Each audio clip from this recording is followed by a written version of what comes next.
은혜 받으실 말씀은 욥기 18장 14절에서 21절입니다. 그가 그 의뢰하던 장막에서 뽑혀서 무서움의 왕에게로 잡혀가고 그에게 속하지 않은 자가 그 장막에 거하리니 유황이 그 초소에 뿌려질 것이며 아래서는 그 뿌리가 마르고 위에서는 그 가지가 찍힐 것이며 그의 기념이 땅에서 없어지고 그의 이름이 거리에서 전함이 없을 것이며 그는 광명 중에서 흑암으로 몰려 들어가며 세상에서 쫓겨날 것이며 그는 그 백성 가운데서 아들도 없고 손자도 없을 것이며 그의 거하던 곳에는 한 사람도 남은 자가 없을 것이라. 그의 날을 인하여 뒤에 오는 자가 앞선 자의 두려워하던 것 같이 놀라리라. 불의한 자의 집이 이러하고 하나님을 알지 못하는 자의 처소도 그러하니라. 샬롬 성가대의 찬양과 니시 오케스트라의 연주가 있겠습니다.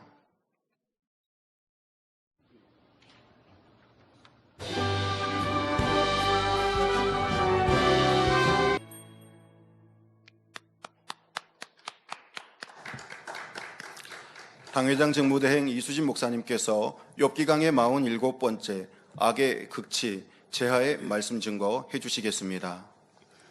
특성으로 영광 눌려주신 서승원 집사님 감사합니다. 강단 헌화 소개합니다. 헌화자는 해외 지교회입니다. 참 믿음을 찾아보기 심히 어려운 때에 인간경작의 섭리를 깨닫고 놀라운 권능을 목도하며 참된 신앙생활을 할 수 있도록 귀한 재단으로 인도해 주신 아버지 하나님께 감사드립니다. 죄악을 버리고 성결을 이루어 참 자녀로 변화될 수 있도록 성결의 말씀으로 인도해 주시는 당회장님과 직무대행님께 감사드립니다. 교회 창립 11주년을 맞아 재창조의 권능 100% 완성을 간절히 사모하며 강단 헌화를 드립니다. 네, 감사합니다. 축하합니다. 사랑하는 성도 여러분, 지난 시간에는 수아사람 빌닷이 욥을 향해 혹독히 저주하는 말들을 하나하나 살펴보면서 우리의 말 한마디가 얼마나 중요한지 말씀드렸습니다. 욥은 아직 영의 사람이 아니었기 때문에 친구들로부터 책망과 저주의 말을 들을 때 심히 고통받을 수밖에 없었습니다.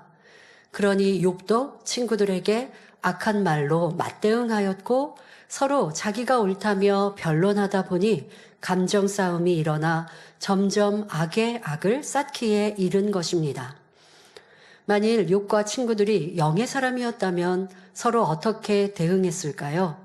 상대가 욕을 하든지 때리든지 오직 감사하며 오히려 상대를 위해 기도해 주었을 것입니다. 저 사람이 나를 이렇게 괴롭히니 내가 그런 말 안 했는데 그런 말 했다고 나에게 눈명을 씌우니 나를 힘들게 하고 어렵게 하니 내가 맞대응은 안 했지만 너무 힘들어서요. 기도도 충만히 할 수 없었고 충성도 열심히 할 수 없었고 기쁨도 없었고 악을 바라지는 않았는데 그냥 저는 좀 힘들었어요. 자, 그 힘든 것조차도 나를, 자기를 얼마나 사랑하고 있는 것이고 상대 행했던 그게 불편하고 싫고 미워 이런 악한 감정이 내게 있기 때문에 괴롭고 힘들었던 것이죠. 당연히 악한 사람이 나에게 악을 바랄 때는 그것이 기쁘고 즐거운 일은 아닙니다. 악을 바라는 상대로 인하여서도 마음이 아플 것이고 애통하니 힘들 수 있지만 여러분들의 성령의 충만함을 빼앗아갈 수는 없어요. 여러분들의 충성과 또 행복과 기쁨을 빼앗아갈 수는 없어요. 마음은 애통했을지라도 중심에서 나오는 기쁨은 잃어버리지 않는 것이죠. 그런데 지금 욥과 친구들처럼 서로 악으로 대응하는 모습은 아니었으니까 나는 나았다 생각할 것이 아니라 힘들었던 것, 괴로웠던 것, 충만함을 잃었던 것, 열심히 사라졌던 것, 이 모든 것도 내 안에 있었던 자기 사랑, 또 악의 모습이었다는 것을 발견해야 할 것입니다. 그렇지 않은 영의 사람은 도리어 기뻐하고 즐거워하고 상대를 위해서 무엇을 어떻게 해줄까, 어떻게 하면 화평할까 하는 이런 선한 마음과 생각을 갖는 것입니다. 예를 들면 사도 바울의 경우 복음을 전하면서 당한 고난이 너무나 컸습니다. 사도 바울이 잘못한 거 없어요. 그런데 유대인들은 예수님이 잘못되었다, 하나님의 아들이란 말하는 것, 그것이 너무나 싫고 그러니 예수님이 잘못되었다 하는데 사도 바울은 예수님은 우리의 구세주이시다. 우리의 구주, 주님이시다라고 전하면서 권능으로 뒷받침하니 이 사도 바울을 미워하고 싫어했더라는 것입니다. 어떤 모습까지 나왔느냐? 바울을 죽이기 전에는 먹지도 마시지도 않기로 맹세한 40여 명의 유대인들이 있었답니다. 여러분, 이 얼마나 악한 모습입니까? 사도 바울이 그들에게 악을 행한 것도 없고 해를 끼친 거 없어요. 도리어 유대인들을 치료하고 응답해 주었고 이방인들에게도 선을 전하고 주님만 전해요? 하나님도 전하였고 했는데 그게 싫은 거예요. 이 사도 바울이 주님을 전하는 것도 싫지만 따르는 권능도 싫고, 그러하니 이 사도 바울을 죽이기 전에는 우리가 먹지도 않겠다라고 이 의기투합한 이들이 40여 명이 있다면 그렇지 않은 사람들은 얼마나 많은 유대인들이 이 사도 바울을 괴롭혔는지를 알 수 있지요. 이런 성경의 일들을 볼 때, 또 초대교회의 성도들이 핍박을 받는 일을 볼 때 여러분들이 당한 어떤 괴로움이 있습니까? 핍박이 있습니까? 그러나 나는 어떠했던가 생각해 보면 될 것이고요. 우리는 진리를, 하나님을 쫓아 나아가는데 왜 이런 어려움을 만나야 합니까? 라고 말할 이유가 없는 것이죠. 초대교회 성도들도 사도 바울도 또 구약 성경의 하나님의 사람들도 핍박을 당하고 어려움을 당하고 하나님의 권능이 나타나니 그것을 싫어하는 원수마귀 사단은 어찌하든 하나님의 사람을 죽이려 했던 것이죠. 그러한 일들을 볼 때 도리어 분별할 수 있는 여러분들이 되면 좋겠습니다. 바울이 복음을 전파하는 곳마다 회방하며 죽이려 하는 유대인들도 많았습니다. 쫓아다니면서 방해하는 이러한 일들도 많이 있었습니다. 어느 때는 죽었다 할 정도로 돌에 맞기도 하고 매도 수없이 맞았으며 감옥에 갇히기도 했지요. 그런데 이처럼 숱한 고난과 위협을 받을 때도 사도 바울은 그들에게 저주의 말을 하지 않았습니다. 오히려 로마서 9장 3절에 나의 형제 곧 골육의 친척을 위하여 내 자신이 저주를 받아 그리스도에게서 끊어질지라도 원하는 바로라 고백했죠. 여기서 말한 내 형제 골육의 친척은 육적인 피를 나눈 형제 자매를 말하는 것이 아니라 나를 핍박하고 있는 유대인들을 의미합니다. 동족인 유대인들이 아무리 자신을 핍박해도 나를 죽이려 쫓아다닌다 해도 그들이 구원받을 수만 있다면 바울 자신이 지옥에 가도 좋다는 것입니다. 이처럼 깊은 선과 사랑의 단계로 들어가면 원수를 위해 생명까지도 내어줄 수 있습니다.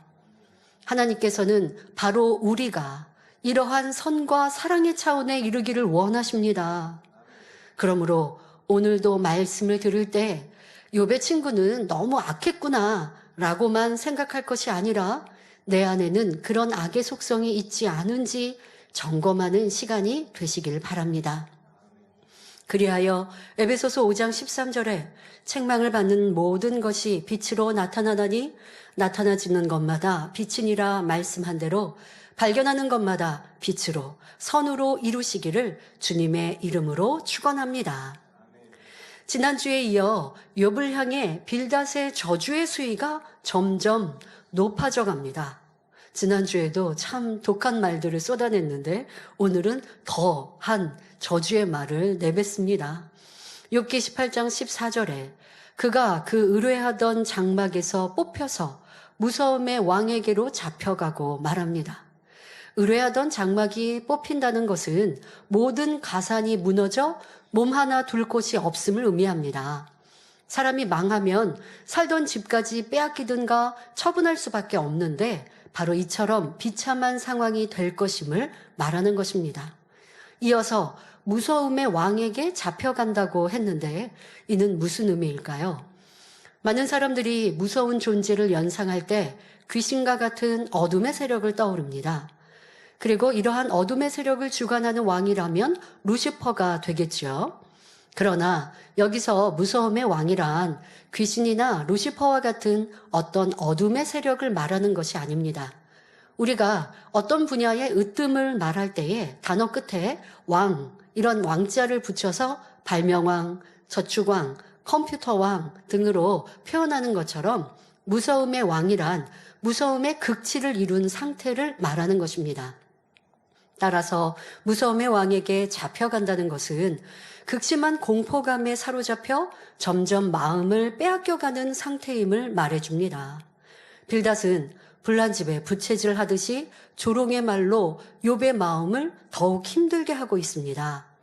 앞서 욥기 17장 13절 14절에 내 소망이 음부로 내 집을 삼음에 있어서 침상을 흑암에 베풀고 무덤더러 너는 내 아비라 구더기더러 너는 내 어미 내 자매라 할진대 고백에서 알 수 있듯이 욥은 참혹한 질병에다 집안이 풍비박산난 상태에서 살 소망을 잃어버렸고 점점 두려움이 더해갈 수밖에 없었습니다.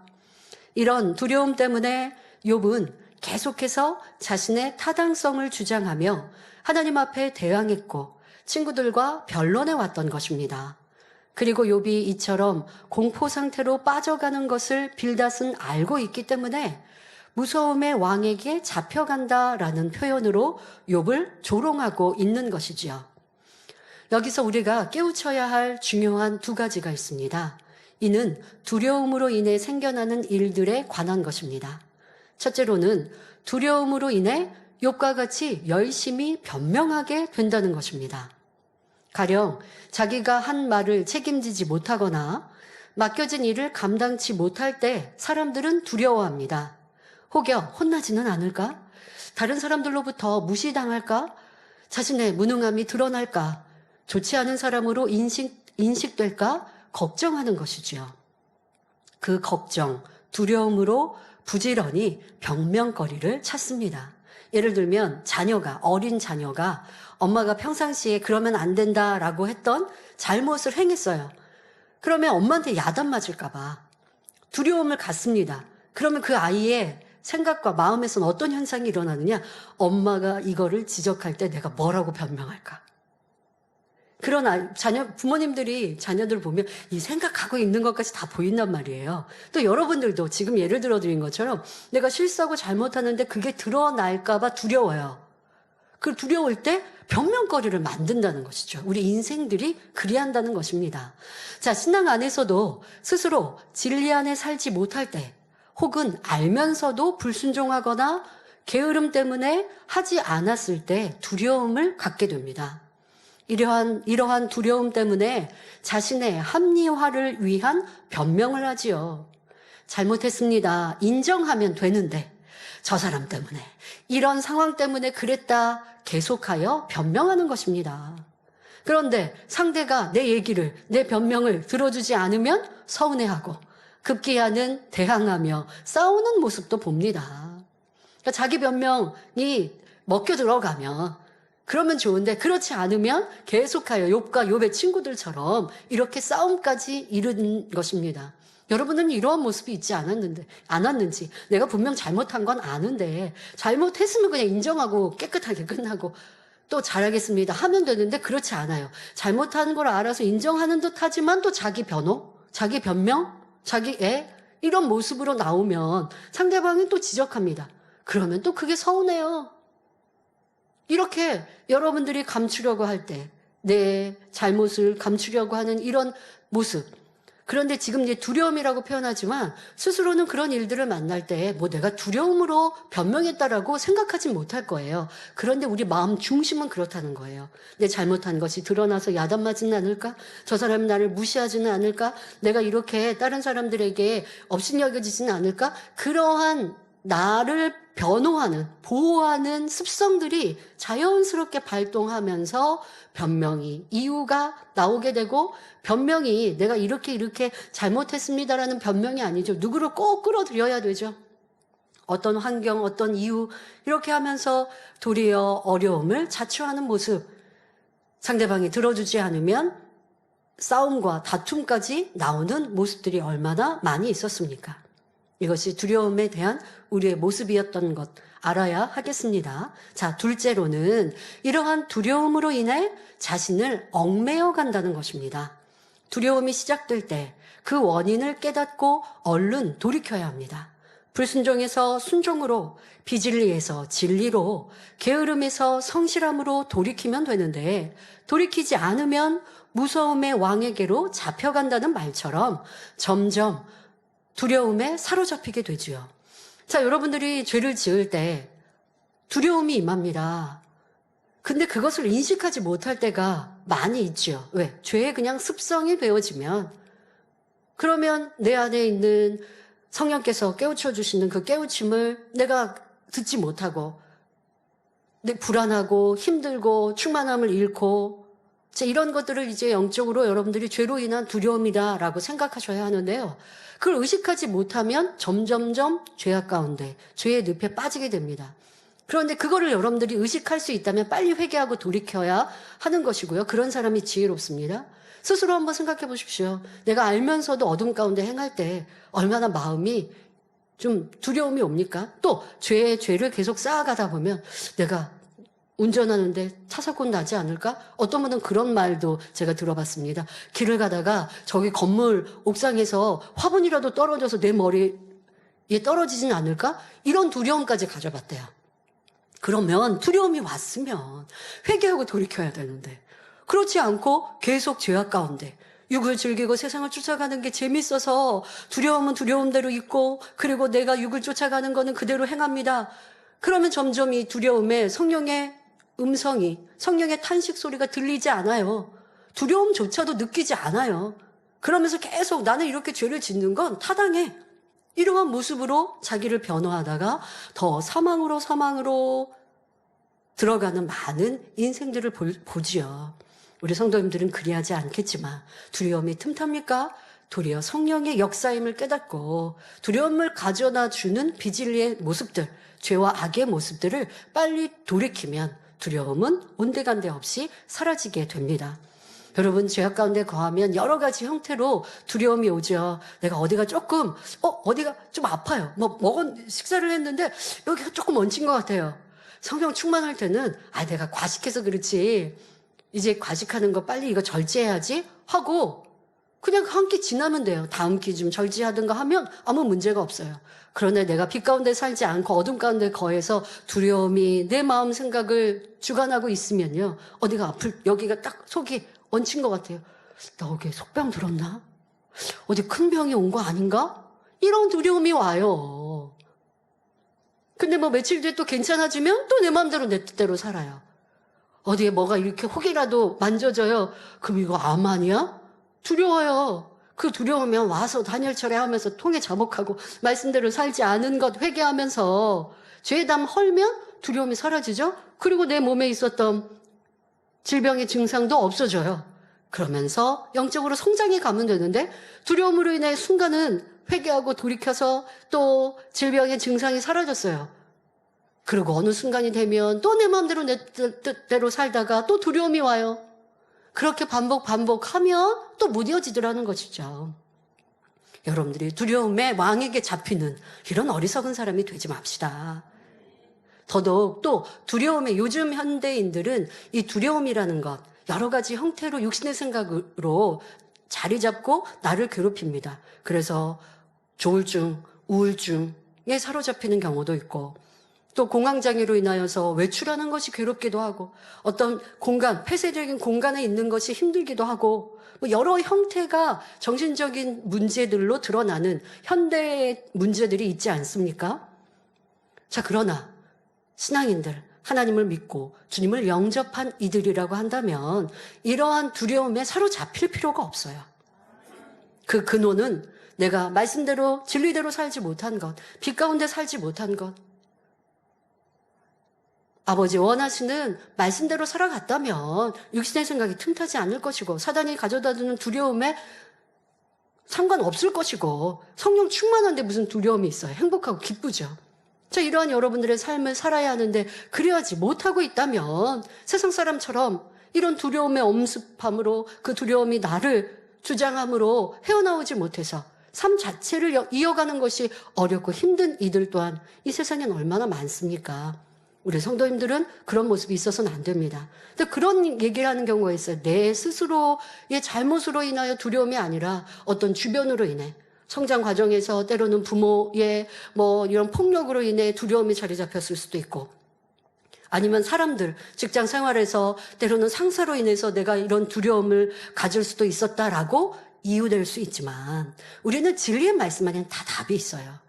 성장 과정에서 폭력적인 부모로 인해서 그것이 두려움으로 자리 잡혔어요? 그러면 이제 내 부모를 불쌍히 긍휼히 여기고, 이해해주고, 안타까이 여겨주고, 사랑하는 마음을 가지면 두려움이 사라지는 거예요. 내 부모가 하나님을 알지 못하여서 부부싸움도 많이 하셨고, 또 아버지가 이렇게 사회생활을 하면서 괴롭고 힘들면 술을 먹고 집에 와서 때로는 구타를 하고, 그러면 당연히 그 성장 과정 속에 있는 어둠 때문에 두려움을 갖죠. 또 성격에 장애가 오고 삶에서 어떤 안 좋은 영향을 갖게 될 수 있어요. 그러나 주님을 알았고 살아계신 아버지 하나님을 알았고 사랑의 아버지를 만났다면 그런 두려움을 물리칠 수 있는 거예요. 이제 나도 성장했고 또 부모님은 더 약해지셨고, 그러면 도리어 내가 그것을 안타까이 여기고 구원받지 못할 부모를 위하여 기도하면서 구원받게 해주세요. 부모님이 전에 그러한 악을 행했는데 회개할 수 있도록 도와주세요. 이런 사랑으로 품고 기도하는데 부모님이 두려울까요? 그럴 리가 없죠. 부모님은 안 두려워해도 그 상황 때문에 내가 두려움이라는 것이 자리 잡혀서 성격에 장애가 되고 어떠한 내성적인 성격을 가졌고 그런 피해망상이 내게 생겼다고요? 이런 육신의 생각도 진리로 변화되면 다 고칠 수 있습니다. 선과 사랑으로 채우면, 주님의 사랑으로 채우면 그런 두려움은 다 사라지는 것입니다. 이렇게 진리 안에서 더 성숙하고 아름다운 우리 성도님들이 되시길 바랍니다. 요한일서 3장 21절 22절엔 사랑하는 자들아, 만일 우리 마음이 우리를 책망할 것이 없으면 하나님 앞에서 담대함을 얻고 무엇이든지 구하는 바를 그에게 받나니 이는 우리가 그의 계명들을 지키고 그 앞에서 기뻐하시는 것을 행함이라 말씀하셨습니다. 두려움과 반대, 담대함 아닙니까? 여러분들이 하나님 앞에, 진리 앞에 담대할 수 있다면 어떤 원수마귀 두려움도 틈탈 수 없는 거예요. 자, 그러면 이 말씀 안에 어떻게 담대할 수 있는지 답까지 해주시잖아요. 내 편에서 무언가 숨기는 것이 있고 떳떳하지 않기 때문에 두려운 것이지, 내가 진리 안에 산다면 두려워할 이유가 없습니다. 오히려 마음이 담대하니 무엇이든지 하나님 앞에 구하여 응답받지요. 그러니까 여러분들이 하나님 앞에, 진리 앞에, 세상 앞에 담대할 수 있는 건 빛 가운데, 진리 가운데 살아가면, 그러면 담대할 수 있습니다. 그런 사람은 구하는 것마다 응답받는다 말씀하십니다. 이런 사람은 설령 잘못이 있더라도 솔직히 인정하고 책망받기를 즐겨하며 깨달은 후에는 돌이킬 마음이기에 변명하지 않습니다. 그래요. 제가 잘못했습니다. 제 안에 이런 육의 흔적이 있어서 제가 이렇게 죄를 지었습니다. 이제 돌이키겠습니다. 이제 말씀대로 살겠습니다. 하면 기쁨이, 즐거움이 임하지. 나 구원 못 받는 거 아니야? 힘들고 지치고 괴롭고 하지 않는다는 것입니다. 하지만 많은 사람들이 변화되기 원한다, 책망받기 원한다 말하면서 실상 지적을 받거나 잘못이 드러나면 변명하기 바쁘니 변화되지 못하는 것입니다. 죄를 짓고도 중심에서 회개하지 않으니 변명이 계속되고, 말로는 회개한다 하나 책망받는 것이 힘들고 자기의 잘못과 부족함을 인정하는 것이 싫으니 계속하여 어둠에 거할 수밖에 없지요.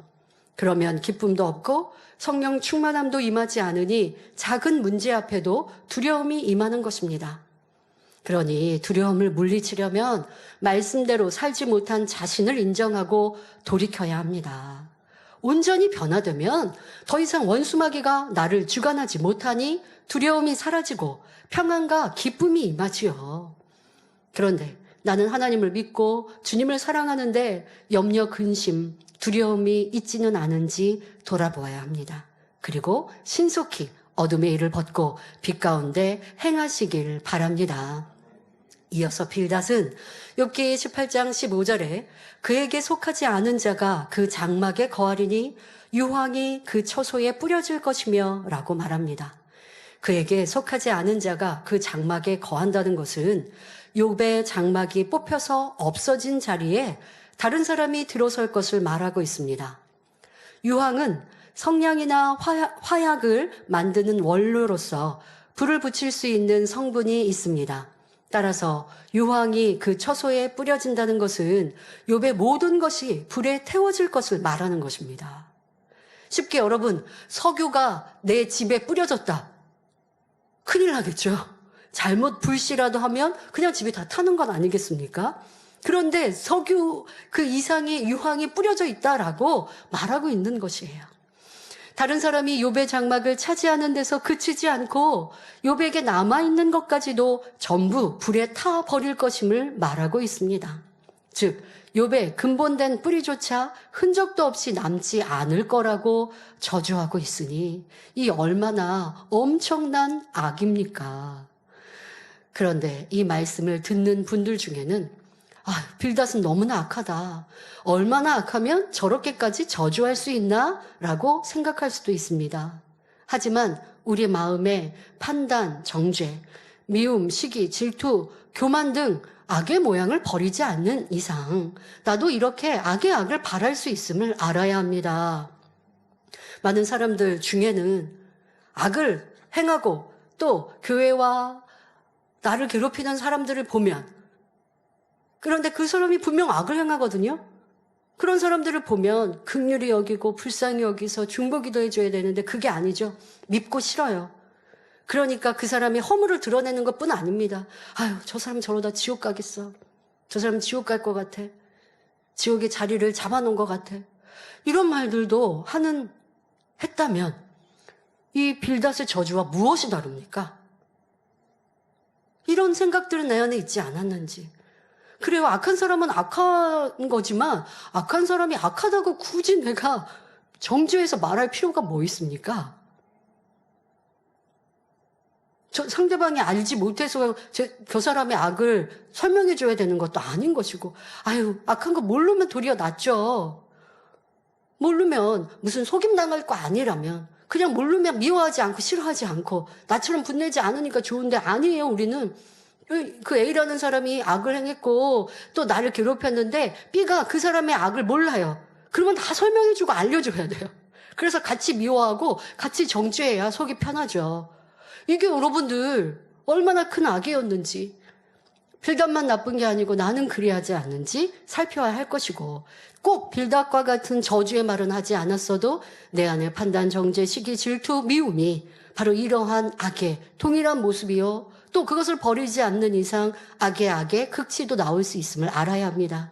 이 말씀을 전해주시면서 특별히 이러한 악을 말씀해 주셨습니다. 바로 많은 사람들이 자신의 눈에 들보는 보지 못하고 상대의 티를 지적하는 이 또한도 악인데 이런 악은 사람들이 그냥 작다 여기고 이런 행함을 행하고 있다라고 설명해 주셨습니다. 그러나 하나님께서는 남의 티를 지적하기 전에 내 자신에게는 들보가 있지 않은지 살펴보기를 원하십니다. 그러면서 자기 눈에 들보는 보지 못하고 남의 티를 지적하는 사람을 뭐라고 말씀하세요? 마태복음 7장 5절에 외식하는 자라고 말씀하세요. 심히 악하다라고 말씀하고 계시는데 그런 악을 내가 행하면서도 나는 이런 악이 있어 라고 발견하지 못하고 남의 티를 지적하고 있으니 얼마나 어리석습니까? 마태복음 7장 5절에 외식하는 자여 먼저 내 눈 속에서 들보를 빼어라. 그 후에야 밝히 보고 형제의 눈 속에서 티를 빼리라 말씀하셨지요. 내 안에 있는 악을 다 뽑아버린 후에야 다른 사람의 악도 진리로 정확히 분별할 수 있다는 것입니다. 그런데 그리하지 않고 상대를 지적하고 나무라고 할 때에 아버지 하나님은 너 눈에는 들보가 있어. 근데 상대의 티를 지적하니 그것이 외식하는 자라고 말씀하고 계시지요. 악하다, 심히 악하다라고 지적하고 계시는 것입니다. 그러나 내가 변화될 때 변화되어 사랑으로 권면하면 상대를 변화시킬 수 있는 것이지요. 바로 형제의 눈 속에서 티를 뺄 수 있다라고 말씀하신 대로 사랑으로 상대를 변화시켜 줄 수 있는 권세, 그것은 바로 내가 변화된 후에 지적할 때 그리할 수 있는 것입니다. 그러므로 데살로니가전서 5장 22절에 악은 모든 모양이라도 버리라 말씀한 대로 우리는 크든 작든 어떠한 형태든 악은 온전히 벗어 버려야 하겠습니다. 아유, 빌닷은 심히 악해. 그런데 내가 상대를 지적하는 거, 상대의 흠과 티가 보이는 건 그거는 뭐 별거 아니야 생각하면 아니 된다고요. 내가 그렇게 보이고 말하고 싶고 상대 다른 사람에게 전하고 이 또한 빌닷의 저주의 악과 같이 심히 악한 모습임을 깨달아서 빌닷의 악의 모양이 아니더라도 그 외에 어떠한 악이 내 안에 자리 잡고 있는지를 발견하고 벗어버리는 우리가 되어져야 하겠습니다. 지금까지 욥을 향해 온갖 저주의 말을 하던 빌닷은 이제 나무를 비우들어 확고하게 매듭지어 나갑니다. 욥기 18장 16절 17절을 보면 아래서는 그 뿌리가 마르고 위에서는 그 가지가 찍힐 것이며 그의 기념이 땅에서 없어지고 그의 이름이 거리에서 전함이 없을 것이며 라고 말하지요. 나무는 뿌리가 마르면 말라 죽을 수밖에 없습니다. 여기에 한술 더 떠서 가지가 찍힌다면 어떻게 되겠습니까? 이는 완전한 죽음, 모든 것이 사라진다는 것을 의미하지요. 또 그의 기념이 땅에서 없어진다는 것은 그 사람의 남는 것이라곤 하나도 없기 때문에 사람들에게 기억될 만한 것이 없다는 것입니다. 따라서 사람들 사이에 욥의 이름도 부르는 일이 없고 욥에 관해 언급할 거리조차 없으며 모든 것이 말살되어 버리게 될 것임을 말하는 것입니다. 욥은 이런 저주를 들을 만큼 악한 사람이 아님에도 친구들은 너무나 혹독하게 저주를 하고 있습니다. 성도 여러분, 설령 상대가 악한 사람이라 해도 그를 저주하는 일은 없어야 합니다. 어찌하든 그의 좋은 점을 찾아서 칭찬해 줌으로써 그 악인도 선 가운데 들어올 수 있도록 길을 열어주어야 합니다. 그렇다면 욥을 위로해 주러 온 친구들이 왜 이토록 악한 말들로 욥을 감정나게 하며 분통을 터뜨리도록 유도하는 것일까요? 이는 친구들의 악에서 비롯된 것이지만 더 크게 보면 욥을 변화시키시는 하나님의 계획 속에 있었습니다. 욥기 강해를 통해 말씀드리고 있는 것처럼 우리가 평안할 때는 자신 안에 있는 악을 발견하지 못합니다. 시험 환난을 통해 내가 무엇을 잘못하고 있는지, 내 안에 얼마나 추하고 더러운 악이 있는지 발견할 수 있는 것입니다. 꼭 죄악이 아니어도 마음을 넓히고 키우는 데 있어서도요. 지금 내가 죄 짓지 않고 있으니까 자기를 발견 못할 때가 있어요. 마음을 넓혀야 되는데, 키워야 되는데, 더 깊은 선과 사랑으로 성장해 가야 되는데, 아버지의 마음, 주님의 마음으로 점점 이루어 가야 되는데, 영으로 깊이 들어가서 온영을 향해 가야 되는데, 죄 짓지 않거든요. 악을 바라지 않거든요. 그러니까 더 성장하고 발전되는 데 있어서 더디할 때가 있어요. 그럴 때는 아마 영적으로도 조금 내가 충성도 하고 있고 기도도 하고 있고 죄 짓지 않는데 더 큰 희열과 기쁨이 임하지 않는 약간의 공고함을 느끼는 분들도 있을 수 있어요. 자, 그럴 때 아버지는 또 연단이라는 이러한 도구를 사용하시죠. 애매히 나를 미워하는 사람도 있고 내가 그런 의도로 하지 않았는데 오해해서 나를 안 좋게 얘기하는 사람도 있고 나는 함께 열심히 충성하자라고 뜨겁게 얘기했는데 아니 그걸로 힘들대. 그러면 어떡하라고요? 열심히 내자고 충성하자고 말하지 말라고요? 나는 하나님 나라를 위해 열심히 했는데 그걸로 또 힘들다는 사람들의 얘기가 들릴 수도 있어요.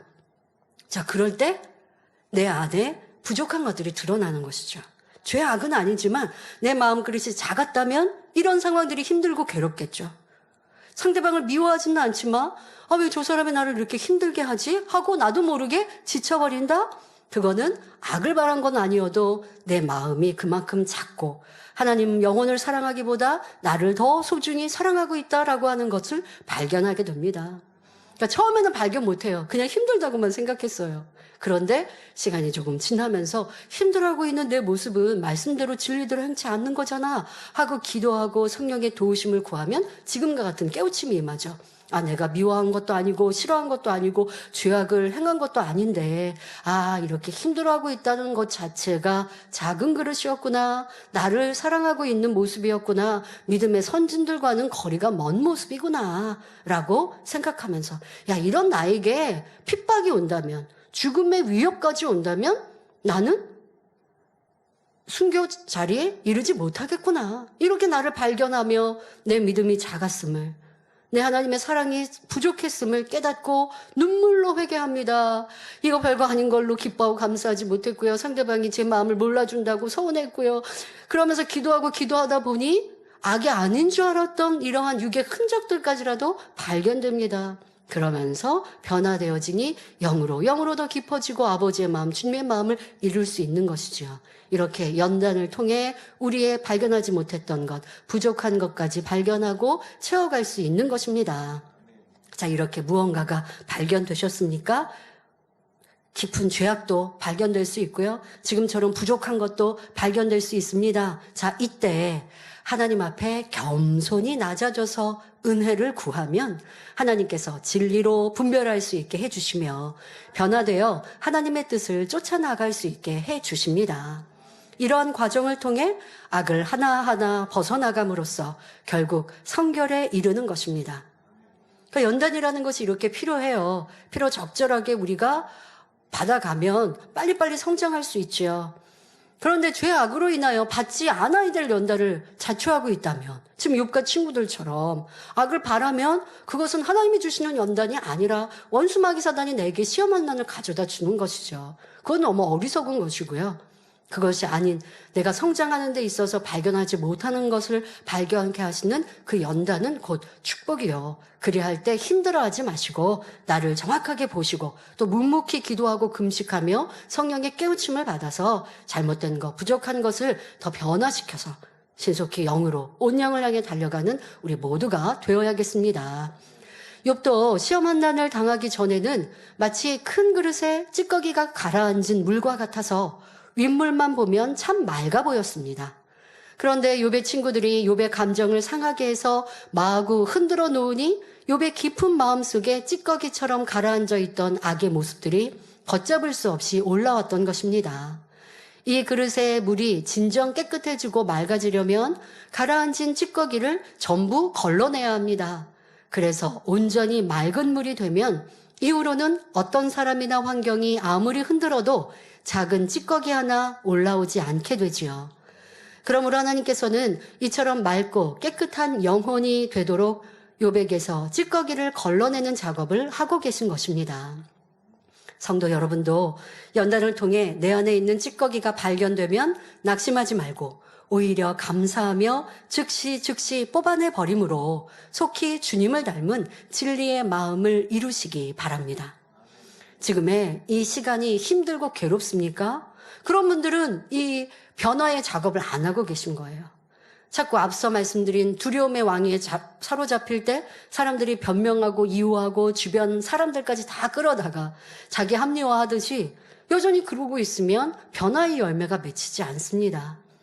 하지만 이 시간을 자기를 발견하고 나를 변화시키는 시간이요, 하늘에 상급 쌓는 시간으로 바라본다면 더 아름답게 변화되어서 이 시간이 힘든 것이 아니라 행복하고 기쁜 시간이요, 아버지의 인간 경제학의 그 뜻을 더 알아갈 수 있는 것이죠. 그리고 세상의 악함, 인생들의 변개하는 모습, 배신하는 이런 모습을 통해서 더 많은 사람들을 위해 긍휼로 기도해 줄 수 있는 참 영적 장수 일꾼이 되어줄 수 있습니다. 그만큼 상급에 상급을 쌓는 것이고요, 큰 그릇이 되어지는 것이고요. 이런 복된 시간을 보내고 있는지, 아니면 여전히 충만함을 회복하지 못하고 힘들고 괴롭고 어렵게 이 시간을 보내고 있는지 돌아보시면서 연단이 곧 축복으로 바뀌는 여러분 모두가 되시기를 바랍니다. 이어서 빌닷은 욥기 18장 18절에 그는 광명 중에서 흑암으로 몰려 들어가며 세상에서 쫓겨날 것이며 라고 말합니다. 광명 중에서 흑암으로 몰려 들어간다는 것은 죽음을 말하며 소망을 다 잃는 것을 의미합니다. 또한 세상에서 쫓겨난다는 것은 욥이 이 세상에서 사라질 것을 말하고 있습니다. 그냥 죽게 될 것이라고 표현해도 될 텐데 세상에서 쫓겨난다고 했으니 이 또한 너무나 악한 표현이지요. 이 안에 담긴 의미는 욥이 악함으로 올무에 걸려 있기 때문에 세상에서 욥을 내쳐버린다는 의미입니다. 다시 말하면 세상과 환경이 욥을 받아주지 않고 버렸다는 것을 의미합니다. 가령 어떤 사람이 살 길이 막막해졌을 때, 세상도 나를 버리고 모든 것이 나를 버렸다라고 말하는 것을 볼 수 있습니다. 이는 최후에 더 이상 살아갈 힘조차 없을 때 나오게 되는 말이지요. 그런데 빌닷은 이런 엄청난 말을 욥에게 서슴없이 하고 있습니다. 욥 자신이 그런 말을 하고 한탄해도 안 됐는데 친구가 욥에게 너가 그런 사람이야 라고 이 저주의 말을 하고 있는 것입니다. 성도 여러분, 지금 우리는 욥의 친구 빌닷의 모습에서 악의 극치를 보고 있습니다. 그런데 하나님께서는 이를 통해 우리 자신의 마음은 어떠한지, 자신의 말은 어떠한지 점검해 보기를 원하십니다. 예를 들어 하나님을 믿는다 하면서도 비진리의 말들을 거침없이 함으로써 상대를 실족시키는 경우가 있습니다. 이는 직접적으로 상대를 저주한 것은 아니지만 심히 악한 것이요 상대를 힘들게 하고 죽이는 말이 될 수 있습니다. 예를 들어 남의 허물을 전하여 수근수근하고 판단 정죄하게 만듭니다. 자, 내가 상대방의 허물을 알았어요. 그런데 그걸 제3자에게 말을 해서 같이 수근거리고 같이 비방하고 판단 정죄하게 만들었어요. 상대방으로 인해 판단 정죄하게 만든 거예요. 이게 얼마나 악입니까? 내가 판단 정죄해도, 나 혼자 판단 정죄해도 이거는 심히 악한 것인데 내 말로 인해 상대방도 같이 판단 정죄하게 만들었으니 어찌 이게 악의 악이 더해진 모습이 아니겠습니까? 또 내 말로 이간질하고 서로 미워하게 만드는 이러한 사람들도 참 많이 있습니다. 다른 사람에 대하여서 말을 했는데 그 말로 인하여 상대방이 오해하고 불편해지고 감정 상하게 만듭니다. 때로는 했던 말일 수도 있어요. 그러나 그 말을 전하지 않아야 덕이 되는데 전하라고 한 말이 아닌데 A라는 사람이 그 사람이 이런 잘못으로 인해 연단을 받으니 참 어떻게 도와줄지 모르겠다라고 예를 들어 말했습니다. 그런데 그 말을 당사자에게 전하는 거예요. 이렇게 말씀하시던데 그러면 당사자가 기분 좋을 리가 있습니까?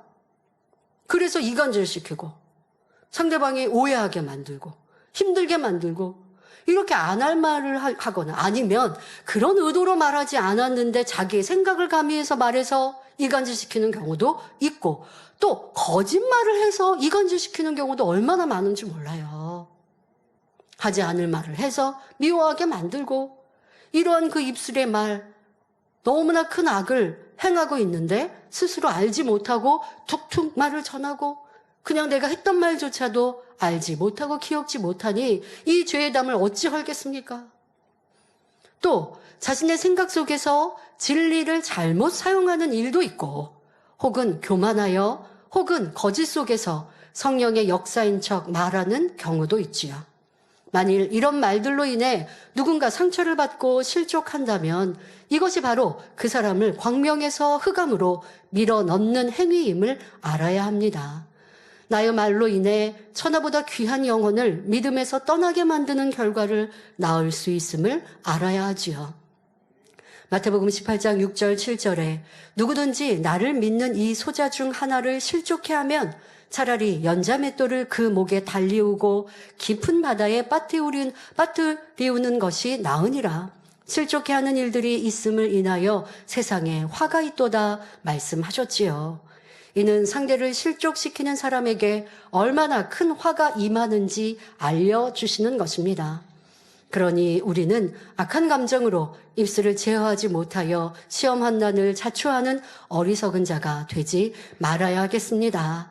사람의 마음이 악하면 그의 말 또한 얼마나 악의 악을 더하는지 이어지는 빌닷의 말을 보면 알 수 있습니다.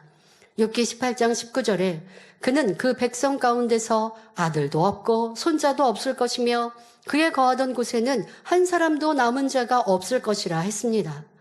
지난 시간에 빌닷은 욥에게 백체가 먹힐 것이라 했는데 이때 백체란 욥의 몸과 자녀와 손자, 환경과 조건, 그동안 일구어왔던 업적과 모든 복록을 총칭한다고 말씀드렸습니다.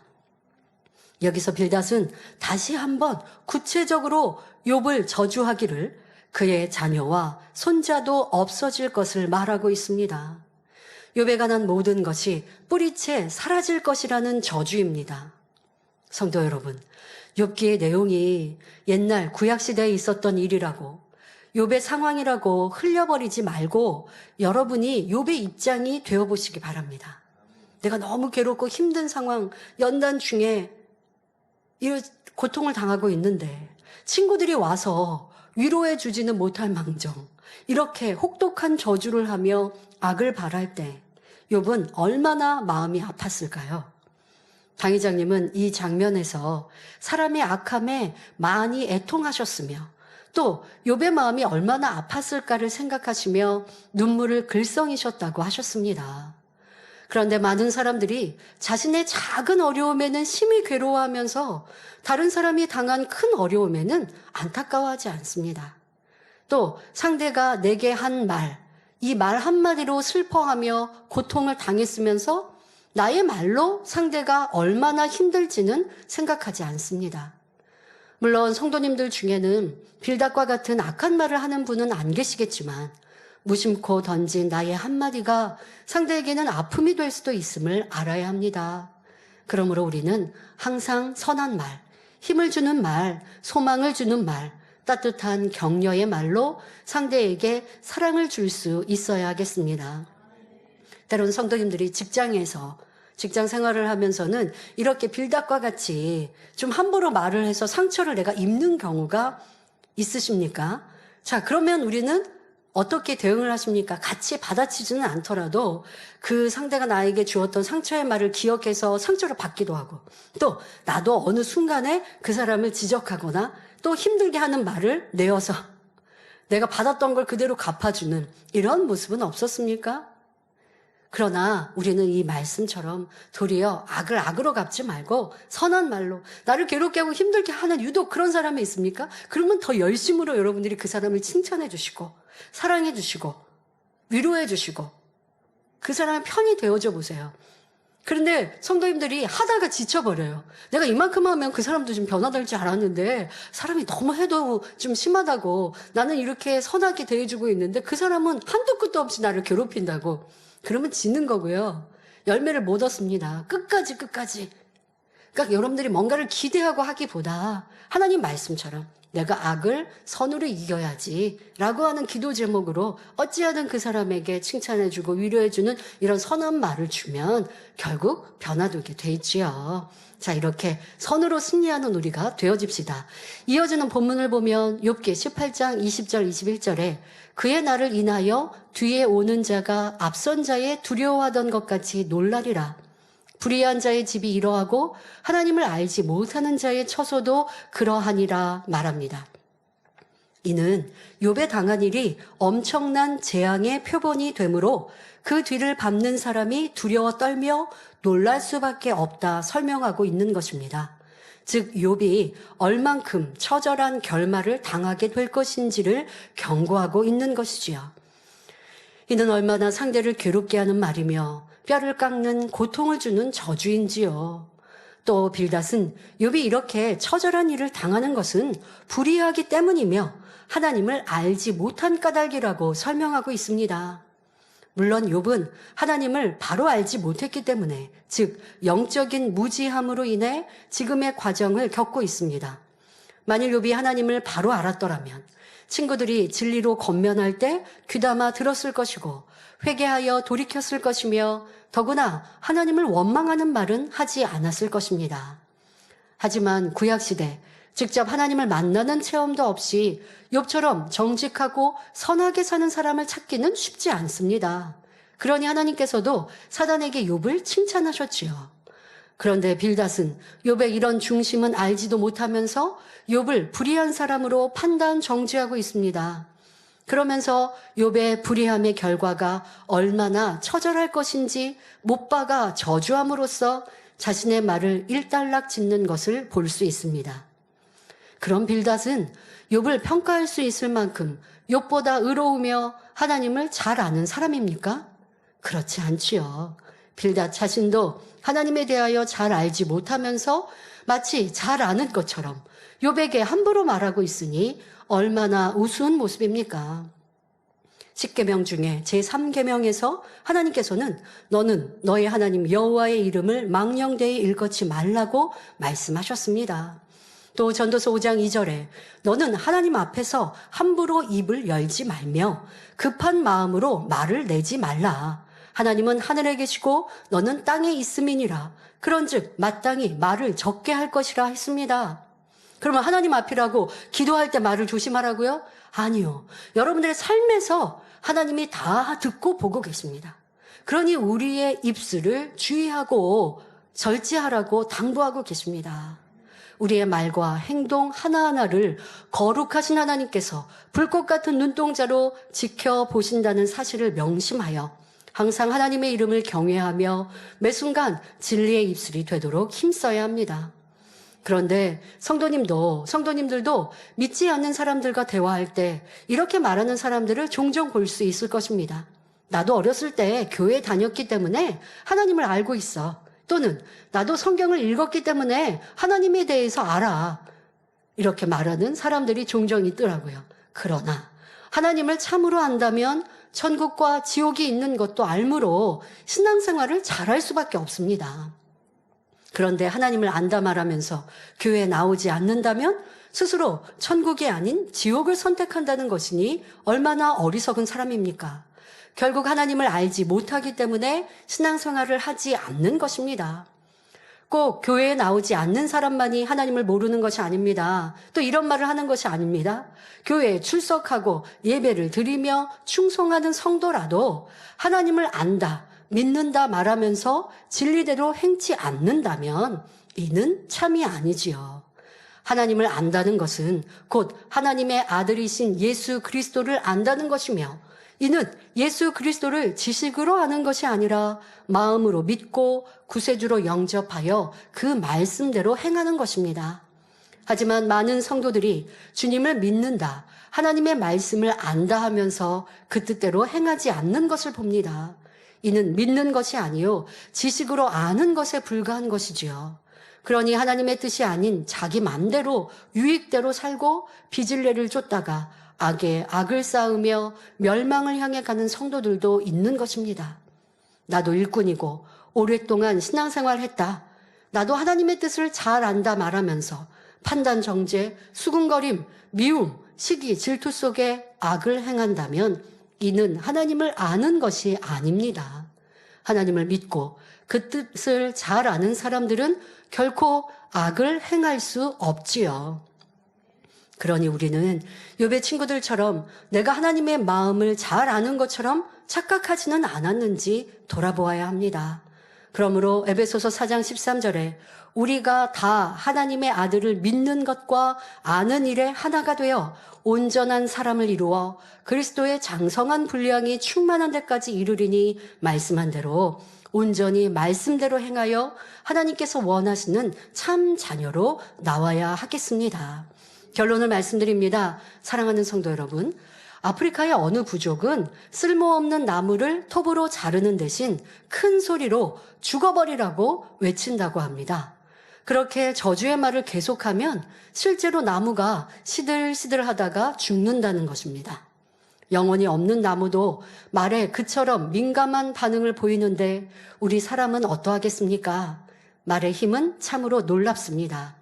나의 말 한마디에 상대가 상처를 받을 수도 있고 용기 100배 할 수도 있습니다. 무엇보다도 말은 자신의 인생을 좌우합니다. 잠언 13장 2절에 사람은 입의 열매로 인하여 복록을 누리거니와 마음이 괴사한 자는 강포를 당하느니라 말씀한 대로 사람은 어떤 말을 하느냐에 따라 복을 받기도 하고 저주를 받기도 합니다. 우리가 빌닷처럼 혹독한 저주의 말은 하지 않는다 해도 마음에 있는 악으로부터 자신도 모르게 이간시키는 말, 상처 주는 말, 지시하고 명령하는 말 등이 나오게 됨을 알아야 합니다. 또한 같은 말이라도 해야 할 자리와 하지 말아야 할 자리를 분별하고 꼭 필요한 말인가 아닌가도 분별하여 말할 수 있는 지혜가 필요합니다. 우리가 어떤 말을 하느냐에 따라서 상대에게 기쁨과 위로가 되어주기도 하며 사랑을 더욱 돈독하게 할 수도 있지만 반대로 슬픔과 고통을 주며 원수를 맺게 할 수도 있기 때문입니다. 이처럼 범사에 우리가 어떤 말을 내느냐 하는 것은 매우 중요한데 마음이 하나님을 닮아 정결하게 변화되는 만큼 입술을 온전히 제어하여 선한 말을 할 수 있습니다. 누가복음 6장 45절에 선한 사람은 마음에 쌓은 선에서 선을 내고 악한 자는 그 쌓은 악에서 악을 내나니 이는 마음에 가득한 것을 입으로 말함이니라 말씀합니다. 즉 우리가 선과 사랑의 말만 내기 위해서는 무엇보다도 마음속의 미움, 혈기, 분노 등을 벗어버리고 선과 온유, 사랑으로 채워가야 하는 것입니다. 그러므로 매일매일 말씀과 기도로 마음을 정결케 함으로 이제 여러분의 입술에는 상처 주는 말, 찌르는 말이 아니라 덕과 사랑으로 생명을 살리는 말만 있기를 주님의 이름으로 축원합니다. 말씀 상고하시면서 함께 기도하겠습니다. 좋으신 아버지 하나님, 오늘은 욥의 친구 빌닷이 욥을 향해 저주의 말을 하는데 그 악이 너무나 악한 것을 들어볼 수 있었습니다. 악이 더하여 악의 극치를 느껴볼 수 있었습니다.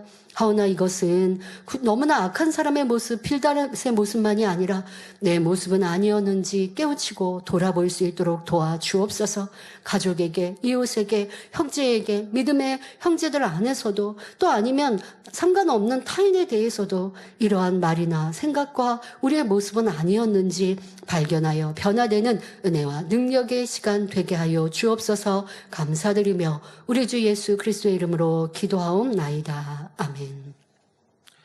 당회장님의 환자를 위한 기도를 받겠습니다. 아픈 곳이나 연약한 곳 위에 손을 얹고 기도받으시고 아프지 않은 분들은 가슴에 손을 얹고 마음의 소원을 위해 믿음으로 기도받으시기 바랍니다. 할렐루야. 전능하신 사랑의 아버지 하나님, 이 시간 기도받는 모든 성도님들 위해 안수하여 주옵소서. GCN과 인터넷과 화상을 통해 기도받는 지교회와 지성전 그리고 전세계 하나님의 자녀들 위에도 시공간을 초월하여 역사하여 주시기를 원합니다. 믿어지는 믿음을 주시고 부정적인 생각과 의심의 세력을 물리쳐 주옵시며 모든 시험 환난도 물리쳐 주옵소서. 머리부터 발끝까지 오장육부 뼈 마디마디 온몸의 신경 조직 세포 등 아픈 곳마다 성령의 불로 태우시고 근본의 빛으로 역사하여 주옵소서. 예수 그리스도의 이름으로 명하노니 원수마귀 사단 모든 질병 균 연약함아 물러가라. 빛이 여임하라. 모든 불치 난치병도 성령의 불로 태워 깨끗하게 역사하여 주옵소서. 말라리아를 비롯한 모든 풍토병도 물리쳐 주옵소서. 감기, 기침, 열, 몸살, 독감 등 각종 유행성 질병도 다 물러가라. 어떠한 유행성 질병 균도 틈타지 않게 지켜 주옵소서. 위암, 폐암, 간암, 유방암, 자궁암, 대장암, 피부암 등 각종 암과 에이즈, 백혈병, 뇌졸중, 고혈압, 저혈압, 심장병, 폐병, 위장병, 당뇨, 부인병, 피부병, 갑상선 질환과 모든 염증도 깨끗게 하여 주옵소서. 소아마비, 중풍, 관절염, 디스크도 온전케 하여 주옵소서. 요통, 두통, 신경통을 비롯한 모든 통증은 사라질지어다. 간질, 자폐증, 우울증, 조울증, 노이로제 등 모든 정신질환도 물러가라. 모든 마비된 것도 풀어지고 일어나 걷고 뛸지어다. 눈도 잘 보이게 하옵시고 귀도 잘 들리게 하여 주옵소서. 소경은 눈을 뜨고 기머거리는 들으며 벙어리는 말할지어다. 각종 사고, 후유증도 깨끗게 하시고 부러진 뼈도 붙여 주옵소서. 화상 입은 것도 온전케 하옵소서. 화기야 물러가라. 열도 물러가라. 아버지 흉터도 나지 않게 역사해 주시기를 원합니다. 마약을 비롯하여 각종 약물과 독극물 중독도 깨끗함을 입을지어다. 죽은 신경과 세포가 살아나며 죽은 자도 살아나게 하여 주옵소서. 잉태의 축복도 주시기를 원합니다. 잉태 축복을 받으라. 예수 그리스도의 이름으로 명하노니 원수마귀 사단아 하늘 공중 곳에 잡은 악의 영들아 물러가라. 그의 사자들도 물러갈지니라. 이 땅의 악한 영, 더러운 영, 거짓되고 간사한 영, 이간질하고 미혹하는 모든 어둠들은 물러가라. 모든 흉악의 결박을 풀고 어둠아 물러가라. 빛이 여임하라. 아버지 하나님, 부르짖어 기도할 수 있는 능력을 주시고 죄를 버리고 성결될 수 있는 능력을 주옵소서. 영혼이 잘됨같이 범사에 잘되게 하시고 가정의 복음화도 이루어 주시기를 원합니다. 한 주간도 모든 사고와 재앙으로부터 지켜주시고 불통이 없는 형통한 삶을 살 수 있도록 축복해 주옵소서. 성령의 불담으로 천군 천사와 주님의 불꽃 같은 눈동자로 모든 하나님의 자녀들과 가정, 일터, 사업터를 지켜주시기를 원합니다. 학생들에게 지와 명철을 더하시고 공부도 할 수 있는 뜨거운 마음과 열정도 더하여 주옵소서. 마음과 생각을 세상에 빼앗기지 않도록 지키시고 하나님을 뜨겁게 사랑하는 학생들로 축복하여 주옵소서.